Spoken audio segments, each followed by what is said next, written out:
Good evening and praise the Lord. सबको जय मसीह की। जय मसीह की। Praise the Lord.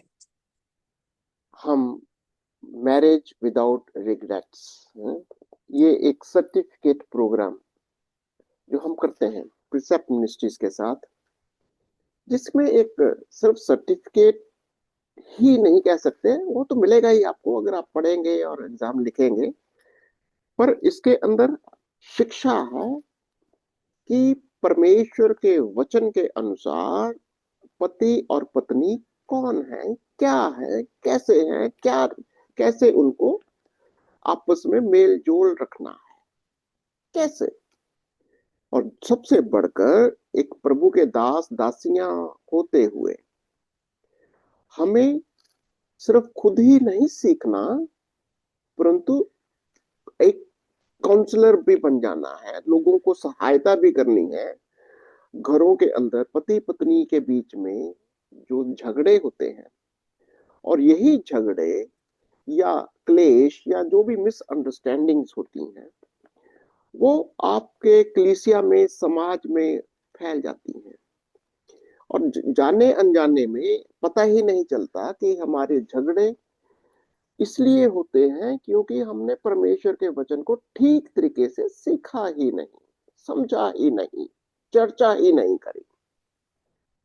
हमने इस आज चौथा अध्याय हम कर रहे थे, और पिछली बार हमने दूसरा दिन तक आ गए थे, दिन 2। आज हम आएंगे दिन 3। अगर आपके पास किताब है तो आप इसको खोल लीजिए। आपके पास दिन 3 का चर्चा आज हम करेंगे। दिन यहाँ पर दो, 1 या 2 में हमने क्या देखा था? स्त्री का क्या क्या, स्त्री का रोल क्या है, पुरुष का रोल क्या है, और सारी जिम्मेवारियां वचन के अनुसार क्या है। आज हम देखेंगे पुरुष का, और क्या क्या उसकी जिम्मेवारियां हैं, उसके क्या क्या दायित्व हैं। ठीक है, तो अगर आपके पास किताब है तो ठीक है, नहीं तो आप स्क्रीन पर भी देख सकते हो कि दिन 4। मीनू जी, आप पढ़ेंगे दिन 4 पहला। हाँ। इस सप्ताह हम एक चार्ट तैयार करेंगे, वैसा ही जैसा हमने पिछले सप्ताह किया था। हम्म, चार्ट का शीर्षक पुरुष की भूमिका है। ये चार्ट आपको परिशिष्ट में मिल जाएगा। अब हम्म। तक आपने जो सीखा है उसमें से इस चार्ट के लिए जो उपयुक्त है उसे इस चार्ट में लिख लें। तो अभी तक जो हमने देखा, अभी हमने देखना क्या है इस चार्ट को अगर आप खोलेंगे, तो पुरुष की भूमिका, ये आपके पेज 226 में मिल जाता है। अगर आप इसको देखेंगे तो पेज 226, तो पेज 226 में आपको 3 कॉलम मिलेंगे। 3 कॉलम में पहला कॉलम क्या है? पुरुष च- का। पहले क्योंकि हम देख रहे हैं, क्या देख रहे हैं? पुरुष के बारे में ना। हमने पुरुष। स्त्री के बारे में तो देखा ही है, पुरुष की भूमिका। हम्म, पहले पुरुष का चरित्र या व्यवहार। हम्म, दूसरे कॉलम में पति होने के दायित्व। तीसरे कॉलम में कमाने वाला होने के दायित्व, है ना। हम्म, पुरुष को कमाने होने की जिम्मेवारी है, दायित्व का मतलब जिम्मेवारी। फिर पिता होने के दायित्व। ये कम से कम ये 4 जो जिम्मेवारियां हैं या भूमिका है, इसके ऊपर हम देखेंगे। तो अगर आपके पास बाइबल है तो खोल सकते हो, नहीं तो आप देख लीजिए कि उत्पत्ति पहला अध्याय और 24 से 31 आप खोल लीजिए, और मुझे बताइए कि क्या क्या चरित्र या व्यवहार। पहला कॉलम देखेंगे, चरित्र या व्यवहार क्या होना चाहिए उसका। एक पुरुष का कैसा चरित्र होना चाहिए, या उसका व्यवहार कैसा होना चाहिए। उत्पत्ति उसका पहला अध्याय और 24 से 31। पढ़ूं। हाँ, हाँ। उत्पत्ति पहला अध्याय 24 में लिखा है, फिर परमेश्वर ने कहा, पृथ्वी से एक एक जाति के जीवित प्राणी अर्थात घरेलू पशु और रेंगने वाले जंतु और पृथ्वी के वन पशु जाति जाति के अनुसार उत्पन्न हो, और वैसा ही हो गया। इस प्रकार परमेश्वर ने पृथ्वी के जाति जाति के वन पशुओं को और जाति जाति के घरेलू पशुओं को और जाति जाति के भूमि पर सब रेंगने वाले जंतुओं को बनाया, और परमेश्वर ने देखा कि अच्छा है। फिर परमेश्वर ने कहा, हम मनुष्य को अपने स्वरूप के अनुसार अपनी समानता में बनाएं, और वे समुद्र की मछलियों और आकाश के पक्षियों और घरेलू पशुओं और सारी पृथ्वी पर और सब रेंगने वाले जंतुओं पर जो पृथ्वी पर रेंगते हैं अधिकार रखें। तब परमेश्वर ने मनुष्य को अपने स्वरूप के अनुसार उत्पन्न किया, अपने ही स्वरूप के अनुसार परमेश्वर ने उसको उत्पन्न किया, नर और नारी करके उसने मनुष्यों की सृष्टि की। और परमेश्वर ने उनको आशीष दी और उनसे कहा, फूलो फलो और पृथ्वी में भर जाओ और उसको अपने वश में कर लो, और समुद्र की मछलियों तथा आकाश के पक्षियों और पृथ्वी पर रेंगने वाले सब जंतुओं पर अधिकार रखो। फिर परमेश्वर ने उनसे कहा, सुनो, जितने बीज वाले छोटे छोटे पेड़ सारी पृथ्वी के ऊपर हैं और जितने वृक्षों में बीज वाले फल होते हैं वे सब मैंने तुमको दिए हैं, वे तुम्हारे भोजन के लिए हैं। और जितने पृथ्वी के पशु और आकाश के पक्षी और पृथ्वी पर रेंगने वाले जंतु हैं जिनमें जीवन का प्राण है, उन सब के खाने के लिए मैंने सब हरे हरे छोटे पेड़ दिए हैं, और वैसा ही हो गया। तब परमेश्वर ने जो कुछ बनाया था सबको देखा, तो क्या देखा कि वह बहुत ही अच्छा है। तथा सांझ हुई, फिर भोर हुआ, इस प्रकार छठवां दिन हो गया। तो यहाँ पर हम हमारा जो अभी स्टडी कर रहे हैं कि पुरुष की भूमिका, ठीक है ना, पुरुष की भूमिका में इसका चरित्र क्या है, ये जो चरित्र हम देख रहे हैं यहाँ पर, तो यहाँ से आपको क्या दिखाई देता है? चरित्र, कैसा चरित्र होना चाहिए? चरित्र या व्यवहार, अगर हम देखें इसको तो प्रभु ने क्या कहा 26 और 27 आयत में क्या लिखा था? परमेश्वर ने कहा, हम मनुष्य को अपने स्वरूप के अनुसार अपनी समानता में बनाए, और वे समुद्र की मछलियां और आकाश के पक्षियों और घरेलू पशुओं और सारी पृथ्वी पर सब रेंगने वाले जंतुओं पर जो पृथ्वी पर है रेंगते हैं उन पर वो अधिकार रखे। देखिए, आपके सामने मैं जो ये जो कॉलम है ये आपको भरने, मैं तो आपके लिए सिर्फ एक गाइडलाइन, और भी बातें हो सकती हैं। यहां से आपको पुरुष का कैरेक्टर कैसा, चरित्र कैसा होना चाहिए, क्या लगता है आपको? कैसा उसका चरित्र होना चाहिए? हम्म, कैसा चरित्र होना चाहिए? एक इन पुरुष को, अभी हम सिर्फ पुरुषों की बात कर रहे हैं, स्त्रियों की बात हमने ऑलरेडी कर चुके हैं।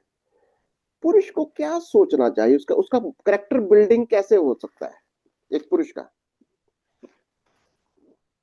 पहले वो सोचे मैं कौन हूं। किसी का भी करेक्टर बिल्डअप कैसे होता है, पहले उसको समझना है मैं कौन हूं। कौन हूं? पुरुष क्या है? परमेश्वर का स्वरूप। और क्या है वो? 26-27 को पढ़िए ना, 26 को पढ़िए। प्रभु फिर हम्म। कहा, हम मनुष्यों को अपने स्वरूप के अनुसार अपनी समानता में बनाएं। हम्म, पहली बात, पुरुष का करेक्टर कैसे डेवलप होगा?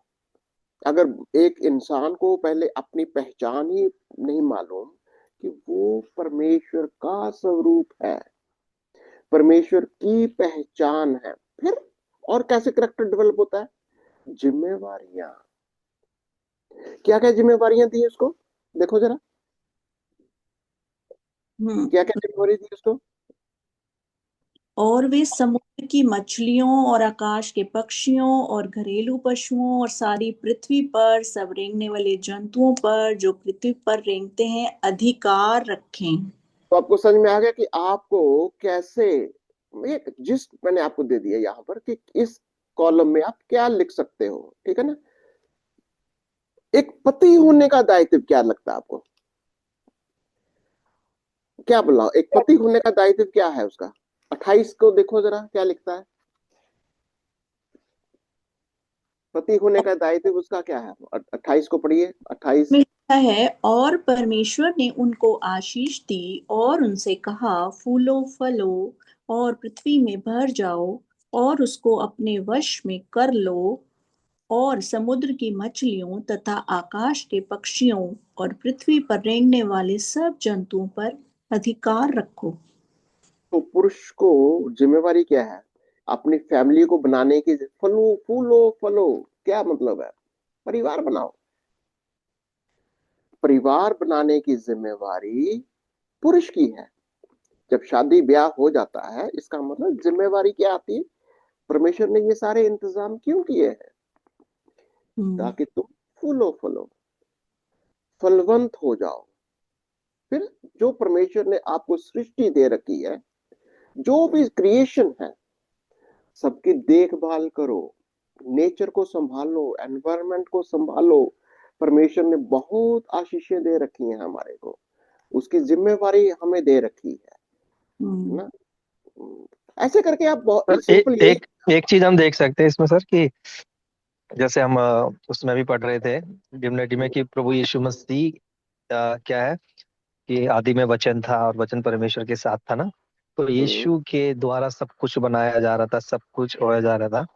और हम हम्म, यहाँ देख सकते हैं कि यहाँ पर जो पुरुष है उसके द्वारा परिवार हम्म, बनाया जा रहा है, हम्म, उसके द्वारा ये सब हुआ जा रहा है। तो एक बहुत चीज इसमें से निकल के आ रही है सर, जहाँ तक मेरा बिल्कुल बिल्कुल सेम। बिल्कुल जी। यीशु के रूप में ही तो हम बनाए गए हैं, जी सर। अपने ही स्वरूप में, यीशु के स्वरूप में मानव जाति को बनाया गया। उसने कहा आओ हम अपने ही स्वरूप, कौन है वो, यीशु, यीशु मसीहा है वो, जिसके स्वरूप यस। में हम बनाए गए। यस, ठीक है ना। तो इन ऐसे करके आप देखिए जरा इसको, और अब जितना आप कर सकते हो इसको करिए, है ना, कि आपको बहुत सारे इंसाइट्स मिलेंगे। अगर आप डिस्कस करोगे तो आपको बहुत सारे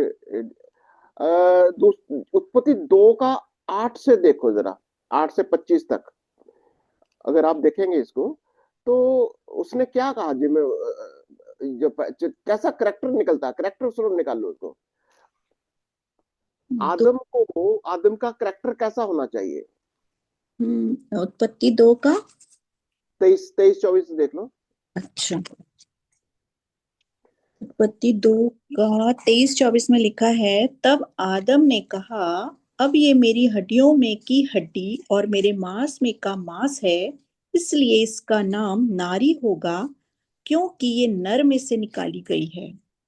इस कारण पुरुष अपने माता पिता को छोड़कर अपनी पत्नी से मिला रहेगा और वो एक ही तन बने रहेंगे। आदम आप और आपको क्या करेक्टर निकलता है यहाँ पर, पुरुष का चरित्र कुछ निकलता है, कैसा करेक्टर होना चाहिए, जो अपने आप को परमेश्वर के वचन के अनुसार कहे मैं पुरुष हूं, यस। क्या,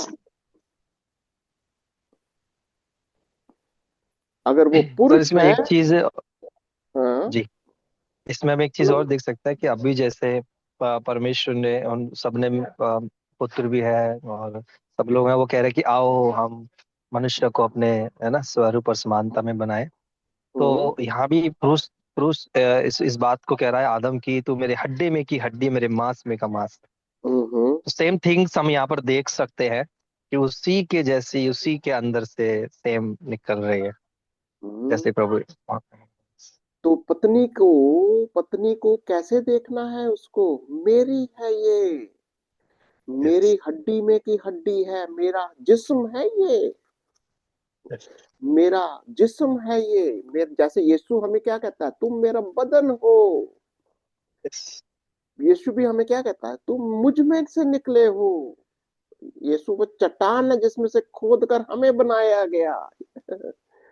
नेचर, करेक्टर, हमारा जो पर्सनैलिटी है, अपनी पत्नी को, पति पत्नी का रिश्ता, ये है। इसमें सर यही यही हो गया कि मैं उसमें हूँ और वो मुझ में है, वही वाले हम हम्म, यहाँ पर देख रहे हैं। बिल्कुल, बिल्कुल, ये बिल्कुल पिता और पुत्र वाला रिश्ता। पिता, तो करेक्टर, अभी अब बताइए, देखो आज पुरुषों को घर घर के अंदर जो समस्याएं हो रही हैं, पत्नियां पति के बीच का जो दरार, जो प्रॉब्लम्स हैं, वो क्यों होती हैं? क्योंकि दोनों एक दूसरे का, आप अभी हम सिर्फ पति की जिम्मेवारियां देख रहे हैं कि पति उसको अपना समझता ही नहीं है, कई तरीके से। वो मेरा हिस्सा नहीं है, वो मुझ में नहीं है, वो कहीं बाहर का है हिसाब किताब। ये वाला जो जिम्मेवारी है, ये पति के अंदर जब ये नहीं होती है तो वो परमेश्वर के वचन के खिलाफ चला जाता है।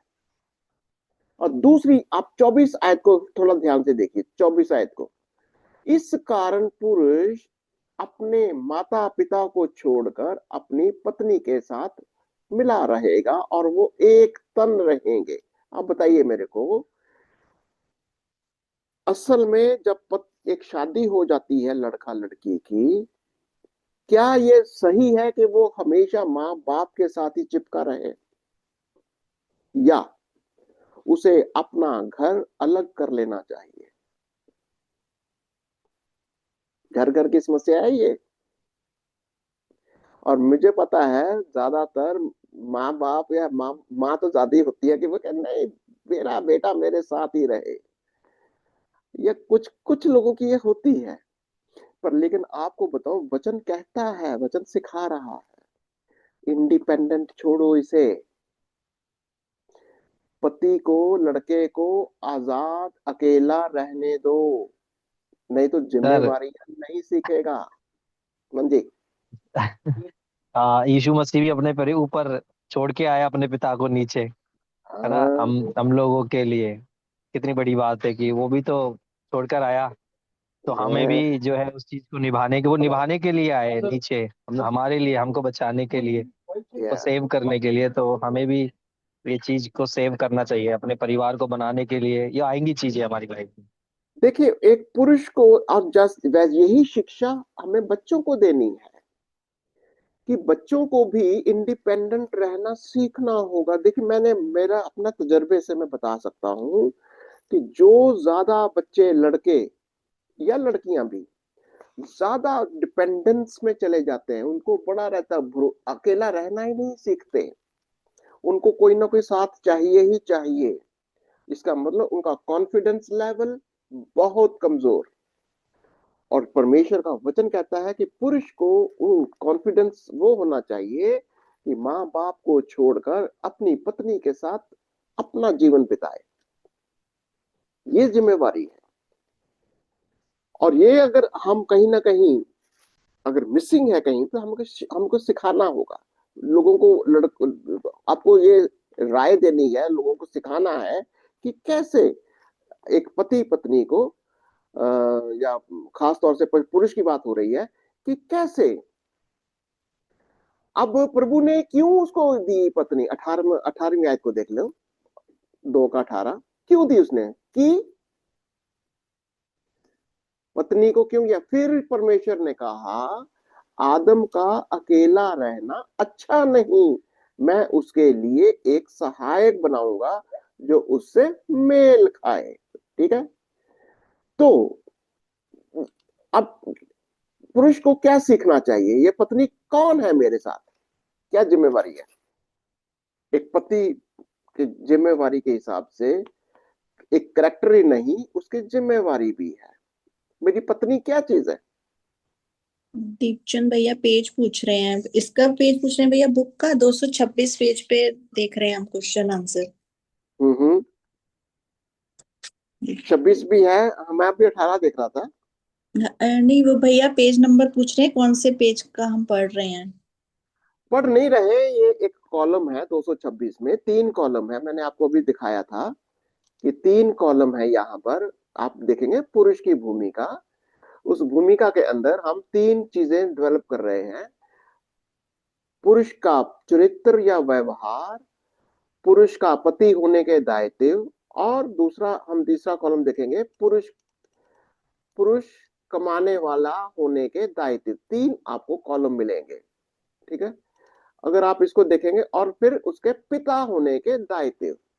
तीन कितने कॉलम बनते हैं ये? चार। चार कॉलम बनते हैं। तो आपको ये चारों कॉलम्स को समझना है, ठीक है। तो ये चारों कॉलम को हम भरने की कोशिश करेंगे। और ये हम कर क्या रहे हैं? आयतों को देख रहे हैं। जो जो आयतें हमने पढ़ी हैं, जैसे उत्पत्ति 1 उसका 24 से 31 देखा था, उसमें से निकाल निकाल के हमने इन इन इन इन बातों को देख रहे हैं कि भाई पुरुष का करेक्टर कैसा होना चाहिए, उसका व्यवहार कैसा होना चाहिए, एक पति होने के क्या क्या दायित्व होने चाहिए। ऐसे ही हमने उत्पत्ति 2 का हमने देखा था। ये कौन सी आयत थी? 23 और 24 आयत को देखा। समझ में आया हम क्या कर रहे हैं? तो क्या दिखाई दे रहा है उसका, पुरुष का? अभी हम देख रहे हैं 2 का 18 में परमेश्वर ने क्यों कहा कि इसका अकेला रहना ठीक नहीं, इसका अकेला रहना ठीक नहीं। यानी पुरुष को, पति को क्या सोचना चाहिए, उसका माइंड में क्या चलना चाहिए। पत्नी पत्नी क्या चीज है? वो तुम्हारी सहायक है, मददगार है, वो कोई फालतू की चीज नहीं है। उसके बिना तुम्हारा जीवन अधूरा है, अकेलापन है। जब पत्नी तुम्हारे साथ है तो परमेश्वर ने किसी मकसद के लिए उसे तुम्हारे साथ जोड़ा है। कैसा आपको लग रहा? अभी हम कैरेक्टर बिल्डिंग की बात कर रहे हैं कि एक पुरुष को अपना एक पति होने के नाते कैसे अपना माइंड सेट रखना है। ये देखो, ये सारी बातें आपको काउंसलिंग में काम आएंगी। जब आप लोगों को मैरिज काउंसलिंग करेंगे, जब बहुत सारे लोगों को बहुत सारे चर्चेस में शादी से पहले काउंसलिंग होती है। काउंसलिंग का मतलब लड़का लड़की को उनको बताया जाता है व्हाट इज मैरिज, मैरिज क्या चीज है, वचन क्या सिखाता है। ये सारी चीजें सिखानी होंगी ताकि दोनों अच्छा एक विवाहित जीवन व्यतीत करें, अपने आप को, अपनी जिम्मेवारियों को समझें, ठीक है। किसी का कोई सवाल हो तो जरूर पूछते जाइए मेरे को, ओके। अगर आप देखेंगे पहला कुरिन्थियों 11 और उसकी 3 से 12 कुछ आयतें निकालिए। पहला कुरिन्थियों 11 3 से 12।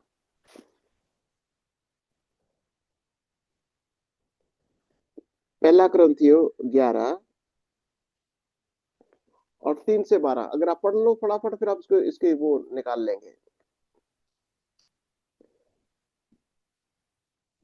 पहला कुरिन्थियों 11 का 3 से 12 में लिखा है, परंतु मैं चाहता हूँ कि तुम ये जान लो कि हर एक पुरुष का सिर मसीह है और स्त्री का सिर पुरुष है और मसीह का सिर परमेश्वर है।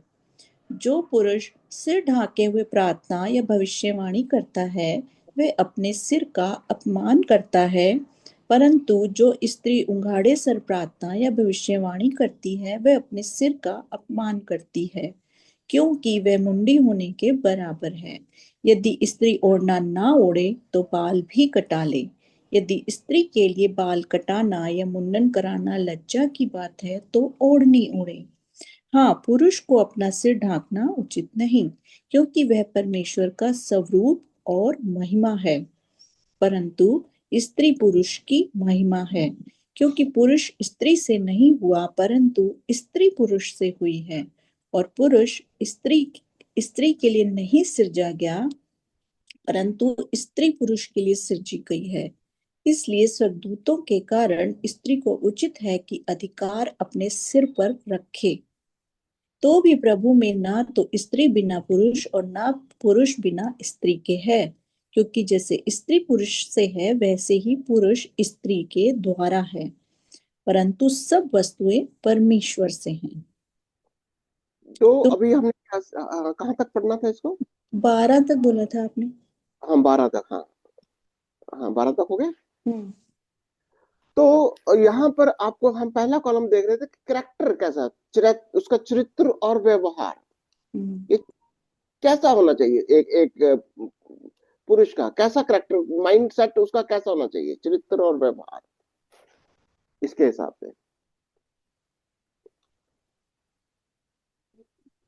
कैसा लग रहा है आपको? अभी आपको एक पति को पौलुस क्या सिखा रहा है, परंतु मैं चाहता हूं कि तुम ये जान लो कि हर एक पुरुष का सिर कौन है, हर एक पुरुष का सिर कौन है, मसीह है, और स्त्री का सिर कौन है, पुरुष है, और मसीह का सिर परमेश्वर है। ये वाली अंडरस्टैंडिंग क्यों होनी चाहिए करेक्टर बिल्डिंग के लिए? एक करेक्टर बिल्डिंग या एक अंडरस्टैंडिंग के लिए, अपनी पहचान के लिए माइंडसेट क्यों होना चाहिए, ये आपको क्या लगता है? ऐसा माइंडसेट क्यों होना चाहिए एक परिवार के अंदर? एक जना घर का मुखिया है। देखिए, हम लोग पुरुष प्रधान की एक सोसाइटी है हमारी, इंसानों की, या ज्यादातर जितने भी कॉन्टिनेंटल देश हैं, ईस्टर्न कंट्रीज, ये जैसे यहाँ पर इजराइल भी उसे में आता है, पुरुष प्रधान का हमारा सिविलाइजेशन है, पुरुष प्रधान है। अगर आप कायदे से देखें, मैं तो कहूंगा जो भी प्रधान है घर का, अगर स्त्री को प्रधान मानते हो तो मैं उसको भी लेने के लिए तैयार है, पर लेकिन इस वक्त हम पुरुष प्रधान समझ रहे हैं। अगर पुरुष प्रधान है तो वो प्रधान का क्या स्ट्रक्चर बनता है, मैं आपको सामने एक तस्वीर बना के दिखाता हूं हमेशा। याद है कैसी तस्वीर बनाते हैं हम लोग? सबसे ऊपर कौन होता है? हम तस्वीर बनाते हैं ऐसी कि हर एक घर के अंदर, घर के अंदर अगर ये पुरुष है, एक स्त्री है, इसका मुखिया यीशु, इसके ऊपर पिता। तो ये एक स्ट्रक्चर है। अगर आप इसको स्ट्रक्चर को समझते हो कि पिता है स्वर्ग में, पुत्र है उसके अधीन, तो इसके नीचे कौन है? पुरुष है, इसके अधीन स्त्री है। ये एक ढांचा है, एक स्ट्रक्चर है जिसे हमको माइंड में रखना है।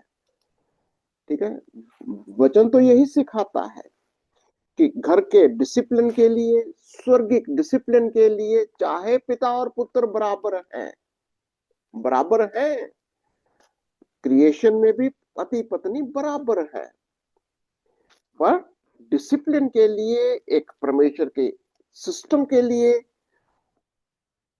पुत्र पिता की अधीनता में आता है, पवित्र आत्मा सहायक बनता है, पिता मुखिया बन जाता है। ठीक वैसे ही घर के अंदर पति मुखिया बन जाता है, पत्नी उसके अंदर जैसा पुत्र अधीन हो जाता है। बिल्कुल वही स्ट्रक्चर है ये वाला माइंडसेट क्यों होना चाहिए, आपको क्या लगता है? अगर ये माइंडसेट नहीं है तो क्या होगा घर के अंदर? फिर क्या समस्या क्या होगी? बड़ा कौन, किसकी चलेगी? लड़ाई झगड़े होंगे कि नहीं? अगर अधीनता का पाठ हम नहीं सीखते तो बच्चों को क्या सिखाएंगे? बच्चे क्या सीखेंगे?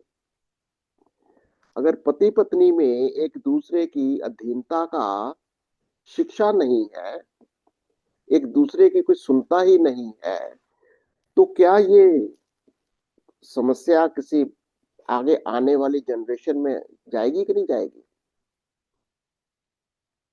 हम्म? ये वाला जो करेक्टर है, ये चरित्र आप अपने हिसाब से लिखिए यहाँ पर, कि कैसे एक घर के अंदर पति को कैसा अपना नेचर कैसा डेवलप करना चाहिए, एक जिम्मेवारी का नेचर, मुखिया होने का नेचर, और पति होने के दायित्व, ऐसे करके आप निकालिए इसको। ठीक है, ये एक्चुअली बहुत बड़ी एक्सरसाइज है ये तो एक्चुअली आप अपने आप करिए, ठीक है। ये ज्यादा टाइम मैं अगर लूंगा तो ये 1 घंटे में तो नहीं होने वाला।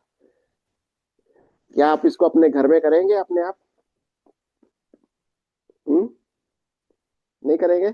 अब मैं आपको रेफरेंसेस दे सकता हूँ कि जितने भी रेफरेंसेस हैं आप इसको पढ़ के, जो मैंने इसके लिए हुए हैं, आप इसको पढ़कर अपने आप करिए, अपने अपने किताबों में, या जो भी आप नोटबुक बना रहे हो उसमें लिखिए। जैसे पहला कुरिन्थियों 11 उसके 3 से 12 भी हमने देखा। पहला पतरस 3 उसकी 7 आयत से लेकर 12 आयत तक, और एक 17वीं आयत, ठीक है।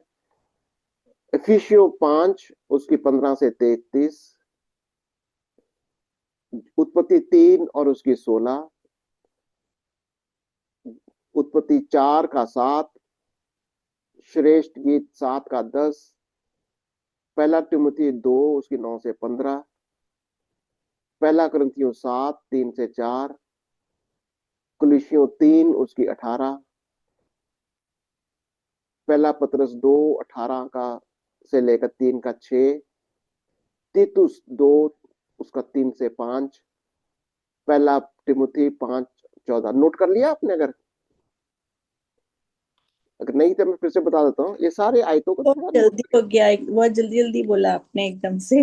थोड़े हुए ऊपर के, बाकी के नहीं हुए। ये वीडियो में तो आ गया ना, वीडियो में जब हाँ, आपको दोबारा वीडियो में प्ले तो है इसमें, हाँ इसमें देख सकते हैं बाद में भी, ठीक। वीडियो ओपन करेंगे आपको वो सब दिखाई देगा, हम्म।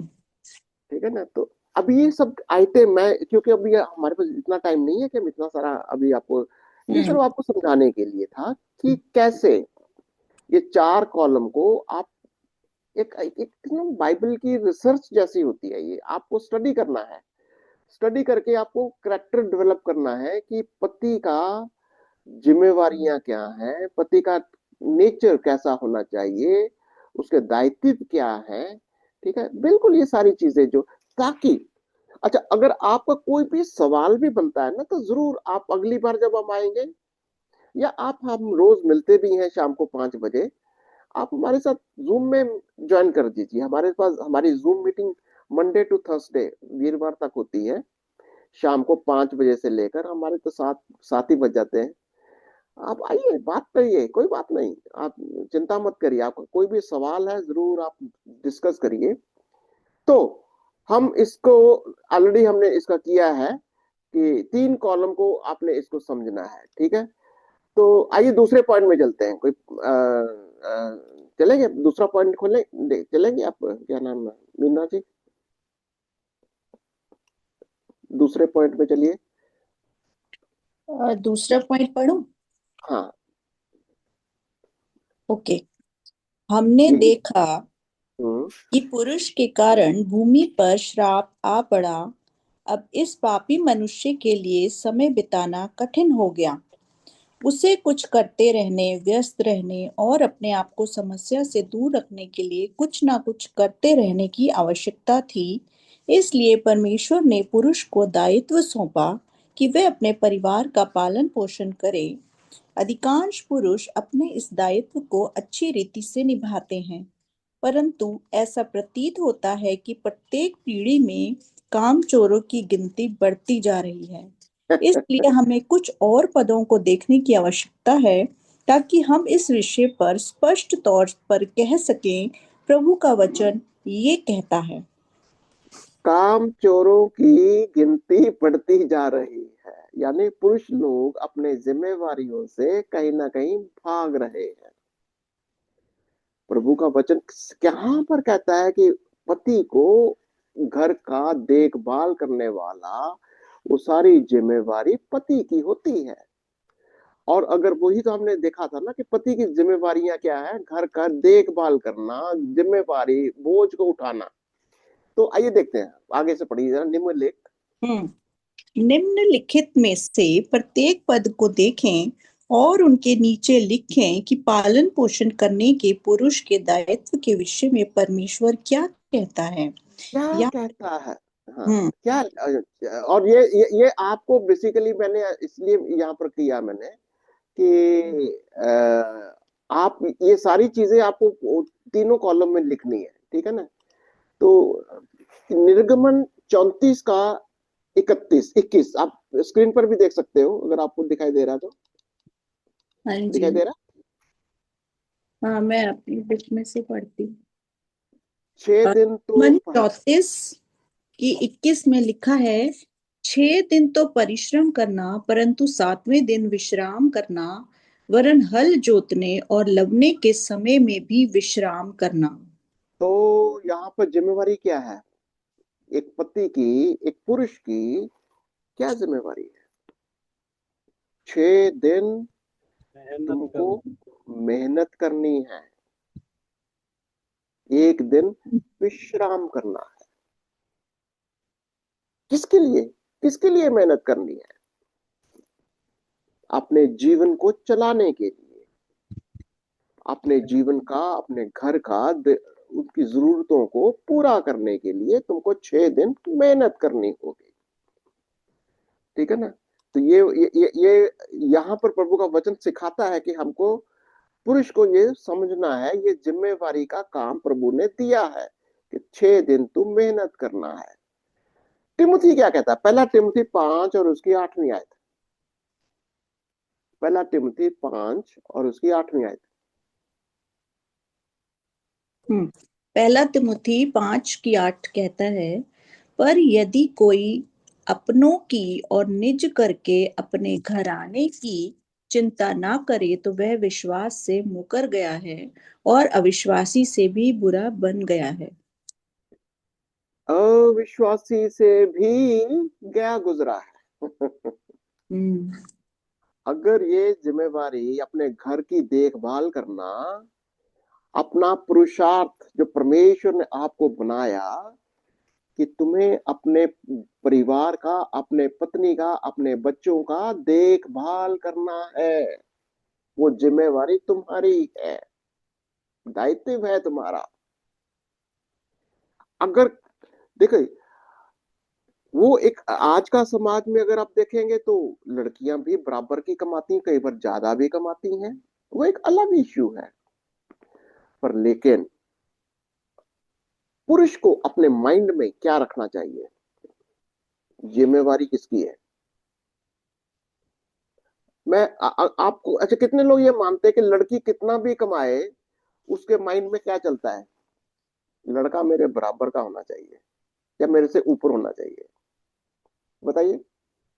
यस। नहीं होता? होता है। ये कहां से आता है ये? लड़की कितनी भी बड़ी ऑफिसर हो, कितना भी ज्यादा कमाती हो, उसके माइंड, हार्ट ऑफ हार्ट, उसके माइंड में क्या होता है? माँ बाप का भी होता है। लड़का यस। ढूंढने जाते, कम से कम बराबर का तो मिल जाए। क्या? लड़का घर की प्रभुता करे, ये परमेश्वर ने मन में डाल रखा है, ये हमारे समाज में है, ये परमेश्वर की योजना है। और ये जिम्मेवारी एक पुरुष को, एक लड़के को भी होनी चाहिए। वो एक दूसरी बात है कि कई बार लड़कियां ज्यादा भी कमाती हैं, कोई बात नहीं, वो आपको समझना होगा, बराबरी का हिस्सा। वो बहुत सारी चीजें डिस्कस कर सकते हैं अभी हम। एनीथिंग यू वांट टू से? कोई किसी का कोई सवाल जवाब कोई कहना चाहता है? दूसरा थिस्सलुनीय, हाँ जी बोलिए। हाँ जी, दूसरा थिस्सलुनीकी का 3:7 से 12 में कहता है, क्योंकि हाँ।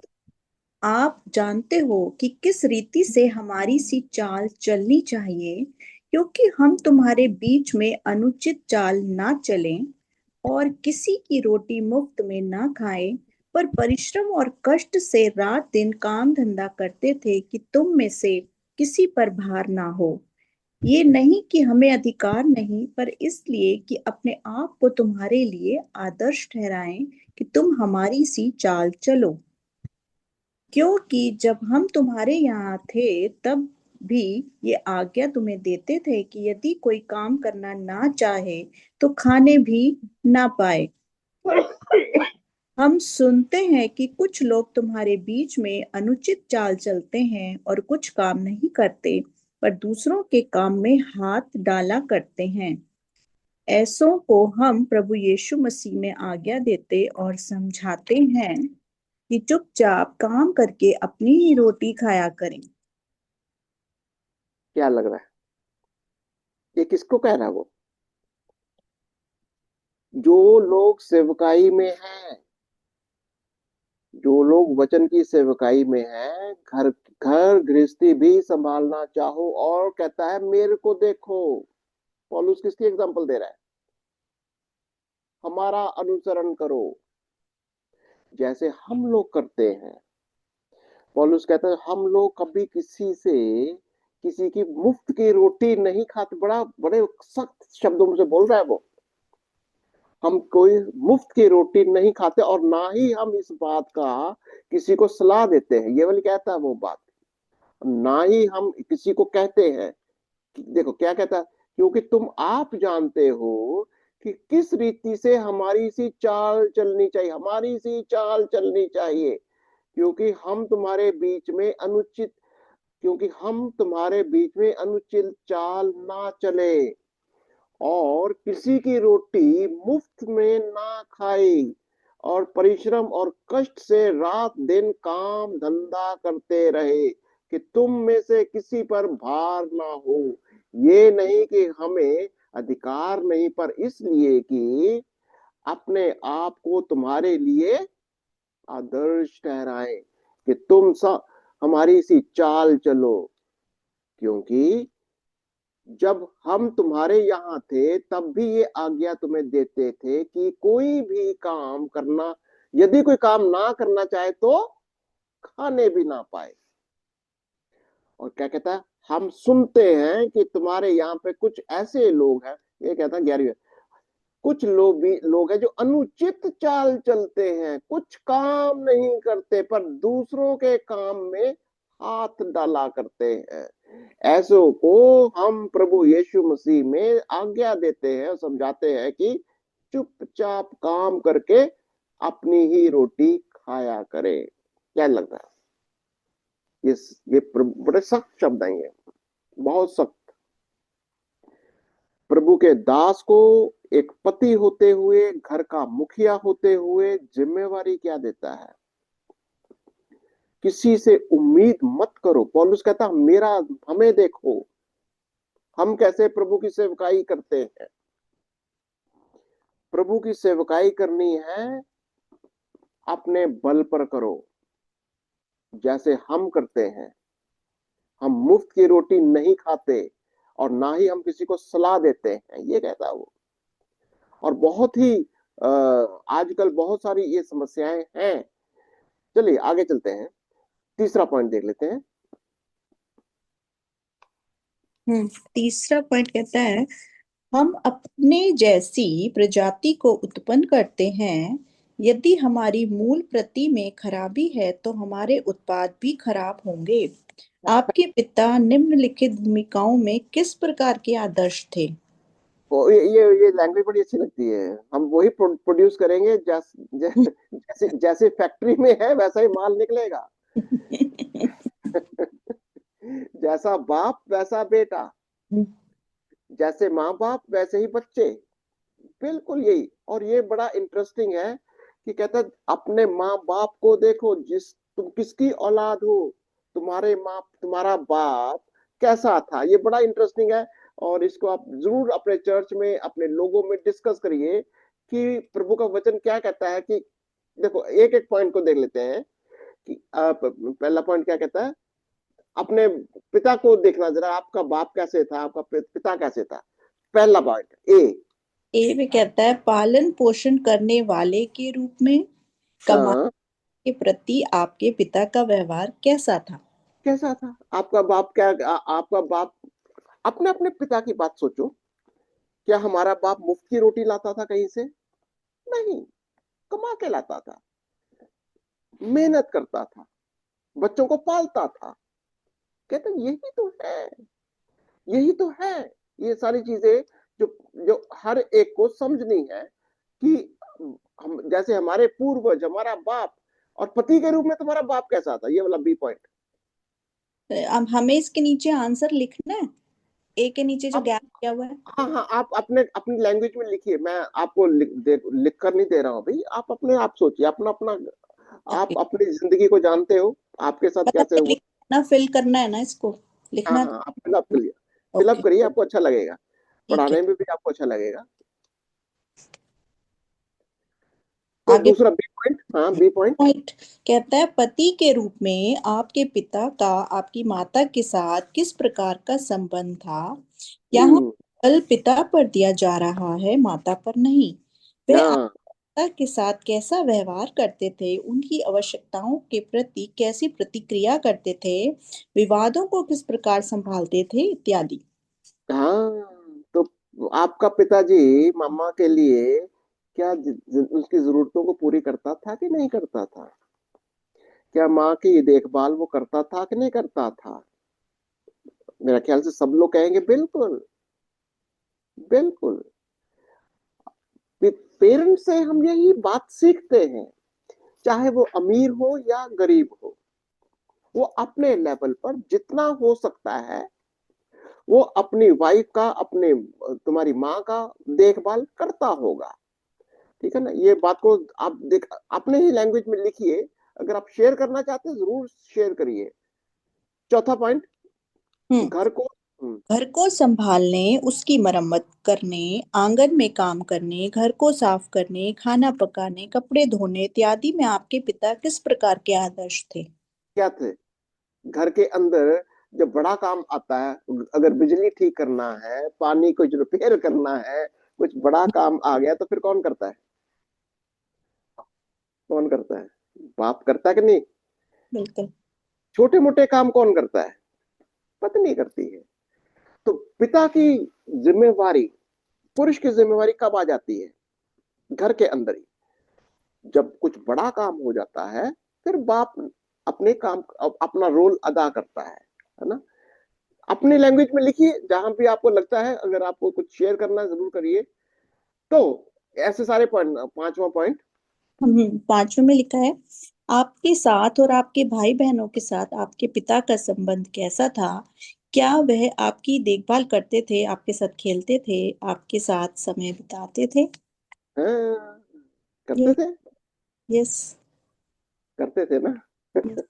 ये देखो, ये नेचुरल आपका जो परमेश्वर ने करेक्टर डाल रखा है एक बाप के अंदर, वही करेक्टर बच्चे के अंदर, बेटे के अंदर होना चाहिए, ये समझा रहा हूँ।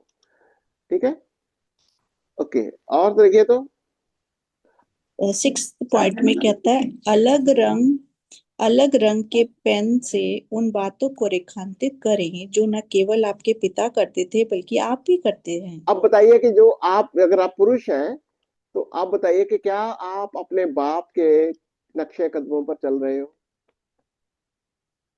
क्या आप वही कर रहे हो जो आपका बाप कर रहा था? और अगर नहीं कर रहे हो तो थोड़ा सोचिए, क्या आप अपने बाप के, जो आपका शारीरिक बाप है उसकी बात कर रहा है, क्या तुम उसके नक्शे कदम पर चल रहे हो? ये वाली बात है। ठीक है, और आगे सातवां पॉइंट। आगे लिखता है, आपने अपने पिता से परमेश्वर के विषय में और परमेश्वर के वचन के विषय में क्या सीखा। क्या सीखा? आपका पिता क्या सचमुच में परमेश्वर के वचन के अनुसार अपनी जिम्मेवारी निभा रहा था? जैसा भी था, जो भी किया, उसने अपनी पूरी शक्ति के साथ, चाहे अपना पेट भूखा रखा पर लेकिन आपकी देखभाल करी है उसने। थोड़ा याद करिए वो दिन। और यही है उस बाप का काम जो उसने।